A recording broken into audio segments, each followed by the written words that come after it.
जलसे होने वाले हैं और आगे इनके हवाले से कहा यह जा रहा है कि अक्टूबर वैसे तो गर्म है, सर्द है, लेकिन सियासी लिहाज से बहुत गर्म होने वाला है। तो अब आगे क्या लग रहा है आपको, ऑपोजिशन कामयाब होती हुई नजर आ रही है या हुकूमत कामयाब होगी?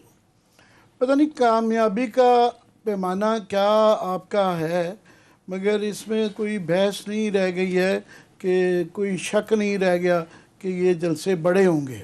अच्छा। ये जो है अभी 1-2 लाख बंदे इकट्ठे करना कोई इस वक्त मुश्किल नहीं लगता। सारे ये जलसे बड़े होंगे, बड़े शहरों में हो रहे हैं। पंजाब में ख़ास तौर पे गुजरावाले को तो बता चुका है कि वो सारी बेल्ट ही, वो पूरा डिवीज़न जो है, स्वाय गुजरात में 4 सीटों में से जो है 3 नून लीग ने हारी थी। बाकी शकर नारोवाल के अंदर, सियालकोट के अंदर, गुजरांवाला के अंदर, तमाम जो पूरा गुजरांवाला डिवीज़न है उसके अंदर स्वीप किया हुआ है नून लीग ने, और मार्जिन जो है 40-40, 50-50 हज़ार के मार्जिन से है। दूसरा असल बात ये वोटर्स की नहीं है कि जी वहाँ पर उनके बड़े वोटर्स हैं।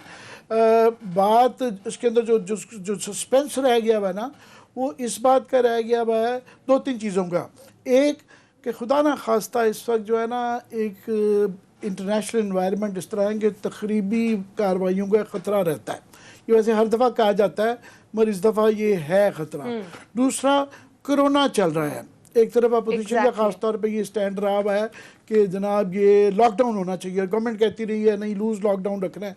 अब सेकंड इसकी वेव चल रही है, लहर दोबारा चल रही है, बढ़ रहे हैं, तो इसकी जिम्मेदारी बहरहाल जो मर्जी कहे अपोजिशन, अगर खुदा न खास्ता वहाँ से ये स्प्रेड होता है, 1-2 लाख के लोग जब इकट्ठे कहें, उनसे कभी भी आप डिसिप्लिन नहीं करवाए, स्टेज पे सिर्फ मास्क बैठने से नहीं है, इम्पॉसिबल है कि आप वहाँ पे उसकी स्प्रेड जो है ना उसको प्रिवेंट कर सकें।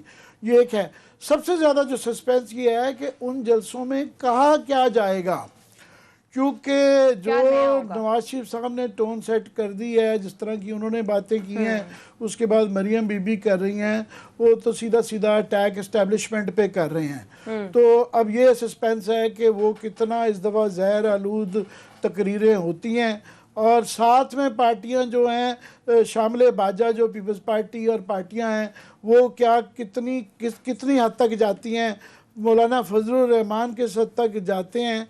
और ये पता ज़रूर है कि अगर ये तकरीरें जितनी भी इस्टेब्लिशमेंट के ख़िलाफ़ आती हैं, इससे मैं समझता हूँ PTI को नुकसान नहीं होता, फ़ायदा होता है। इस्टेब्लिशमेंट के और रीज़न्स बनते हैं फिर कि जनाब उनको बचाएं या सपोर्ट करें, तो वो ये इससे मुझे फ़ायदा होता ही नज़र आ रहा है। अच्छा। मगर वो क्योंकि बिल्कुल उनके हालात इस तरह के हैं, वो मजबूर हो गए हैं, दीवार के साथ लग के समझती हैं नून लीग ख़ास तौर पे, और ख़ास तौर पे मियां नवाज शरीफ की फैमिली ये समझती है कि वो दीवार से लग गए हैं, इसके अलावा और कोई चारा नहीं है कि वो अटैक करें। तो वो ये वाला तो है। बाकी जो लम्हा फिक्री है, जो PTI के लिए सोचने की चीज़ है और हम सब के लिए सोचने की चीज़ है, वो ये है कि ये 1.5-2 साल पहले ये इमेजिन नहीं किया जा सकता था कि इतने बड़े जलसे हो पाएंगे। इवन इलेक्शन के वक्त नून लीग के जो जलसे थे बड़े तरीन, या जब नवाज शरीफ साहब को निकाला गया, मुझे क्यों निकाला में कोई यहाँ पे इस तरह के जलसे नहीं हुए कि क़यामत आ गई हो। तो अभी इस पर कोई बहस ही नहीं कर रहा कि ये बड़े जलसे नहीं होंगे। तो क्या वजूहत हुई हैं कि 2 साल के अंदर PTI के ऐसे हालात में आई हैं? लार्जली वो PTI के अपनी गलतियां और अपना गरूर, और सबसे ज़्यादा जब महंगाई होती है ना और बेरोज़गारी, ये 2 चीज़ें ऐसी हैं कि हर इंसान को लड़ जाती हैं। और जब आपकी बहुत ज़्यादा महंगाई होती है तो फिर आसान होता है, हर आदमी वैसे ही एजिटेटेड है, इवन PTI का आदमी भी एजिटेटेड है जिसके घर में चूल्हा ना लग रहा हो। कल मेरी साहब की बहस ये हो रही थी इस चीज़ पे कि जनाब इसमें जो महंगाई होती है उसके अंदर सूबों का कितना कसूर होता है, फेडरल गवर्नमेंट का किस तरह होता है।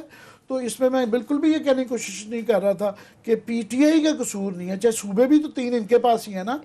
और यहाँ भी है। तो बाकी ठीक है, ये इसमें चोर बाजारी का 10-20% होता है, गवर्नर्स का होता है कि पॉलिसी आपने किस वक्त पे राइट टाइम पे इंपोर्ट की और सप्लाई की, फिर आप एक पैरेलल निज़ाम बना के रखते हैं कि जनाब छापे मारते हैं, और अभी सोच रहा टाइगर फोर्स वाली बातें वो कर रहे हैं कि करने के। मगर असल तो है आपकी यूटिलिटीज़ की जो कीमतें बनी हुई हैं, जो पेट्रोल की, गैस की और ये जो कीमतें हैं बिजली की, ये सबसे बड़ा महंगाई का फैक्टर होते हैं। जब पेट्रोल पे आप 30 रुपए की गालबन लेवी ले रहे हैं, 30 रुपए का टैक्स लगा रहे हैं हर लीटर के ऊपर जो है गवर्नमेंट को जा रहा है।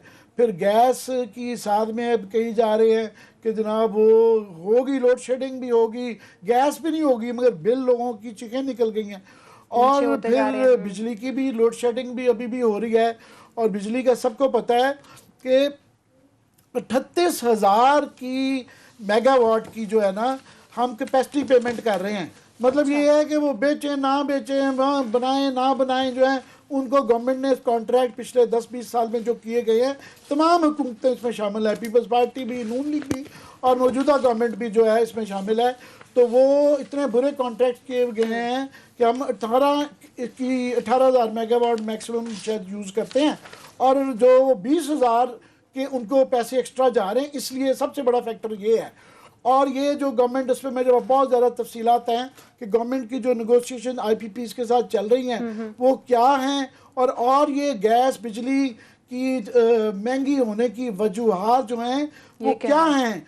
और वो लार्जली माल बनाया जा रहा है, नालायकियाँ हैं, इनकॉम्पिटेंस है और कॉम्प्लिसिटी है। मैं उसकी तफसील बाद में बताऊँगा, मगर इससे रिलेटेड, महंगाई से रिलेटेड जो आज कैबिनेट के अंदर तफसीलात है, वो क्लास साहब के पास बहुत ज़्यादा तफसीलात है। मैं चारों पहले इनसे सुन लें, फिर मैं उस पर बात दूंगा। तो कैबिनेट में आपके हवाले से बड़ी बातें हुई हैं। इमरान खान साहब भी काफ़ी इस पर बोले और उन्होंने कहा मैं रिस्पॉन्सिबल हूँ, मैं इस मामले को अब खुद देखूंगा। इमरान खान साहब जिस चीज़ को देखते हैं अल्लाह के फजल से मेरा ख्याल है ना ही देखें, रहने दें, जो चल रहा है जैसे काम चलते रहने दें, वो ज़्यादा बेहतर है। जब इमरान खान साहब कहते हैं कि मैं नोटिस ले रहा हूँ या मैंने नोटिस ले लिया, मैं देखूंगा, तो लोगों का त्राह निकल जाता है कि जनाब कि समथिंग इज़ कमिंग। तो लिहाजा दूसरी बात है, महंगाई पे ये पहली दफ़ा नहीं हो रही डिबेट, ये पिछली कैबिनेट में भी हुई है। उसमें असद उमर ने, कल रात मैंने आपको तफसील के साथ बताया था पिछले मीटिंग के, कि असद उमर ने अपनी हुकूमत को चार्जशीट किया। उन्होंने बाकायदा फैक्ट्स एंड फिगर के साथ बताया कि हजूर जब हम आए थे तो 55 रुपये चीनी थी पर केजी, और आपको याद होगा शहजाद अकबर कहते थे 1 रुपया भी बढ़ जाए तो 5 बिलियन रुपीज़ आवाम की जेब से निकल जाते, 55 से 56 हो जाए तो मतलब 5 रुपया शुगर मिल के जेब में चला गया। अब उन्होंने कहा जनाब कि 96 रुपये, उन्होंने 96 रुपये बताए, किसी वक्त खुद वो तशरीफ ले जाएँ तो 115 तक मेरा ख्याल है पहुँची हुई है असद उमर से। 96 रुपये का अब ज़रा इसका फ़र्क जो बनता है 40 रुपये बनता है तकरीबन। 40 को ज़रा 5 के साथ ज़रा दें, 200 बिलियन रुपीज़ तो आपने निकाल के दे दिया है शुगर मिल वालों को। जनाब अभी भी आप कहते हैं मैं शुगर माफिया के खिलाफ फाइट कर रहा हूँ। सो मेरी अंडरस्टैंडिंग कोई थोड़ी सी पता नहीं अजीब चीज़ है कि एक तरफ आपने 200 बिलियन रुपीज़ निकाल के दे दिया, according to your own calculation कि 55 से 96 तक की अगर हम ले लेते हैं तो 5,000 रुपया पर केजी के हिसाब से 200 बिलियन रुपीज़ वो दे चुके हैं। तो जहांगीर तरीन लंदन में भी ये कर रहे होंगे। अच्छा, जहांगीर तरीन अकेला नहीं है क्योंकि वो एक पॉलिटिकल फिगर है, फेस है PTI का, लिहाजा अदरवाइज तो सबने माल बनाया। आपका क्या ख्याल है बाकी शुगर मिल है